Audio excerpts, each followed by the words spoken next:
environment. It was shown to be one of the most commonly implicated drugs in adverse drug reactions and hospital stays. Warfarin has narrow therapeutic index. What does it mean? It's like walking a tightrope. If dose is too high, patients are at risk of bleeding. If the dose is too low, patients are at risk of having thromboembolism. And there is no 40% variability in dose requirements for warfarin. So some patients require very low doses, while some require up to 20 mg per day.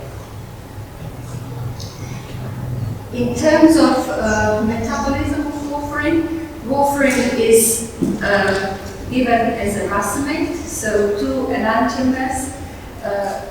S enantiomer is more potent, and it's metabolized by cytochrome P450-2C9. Warfarin inhibits vitamin K epoxide reductase enzyme, which is important for converting oxidized into reduced form of vitamin K in the vitamin K cycle. And vitamin K is a cofactor of activation of clotting factors 2, 7, 9, and 10. So we designed the study to have 3 centers where genotype-guided dosing was conducted, and then 3 comparator sites where normal clinical practice would be used.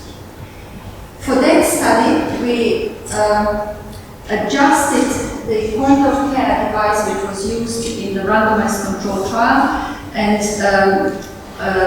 this method that was used was actually developed from forensics. So the company was using this for field forensics to determine DNA in suspects. And what they've done is the test is only 45 minutes long.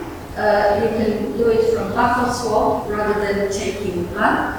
And patients were waiting in the clinic to get their results done in order to be able to be given the right dose.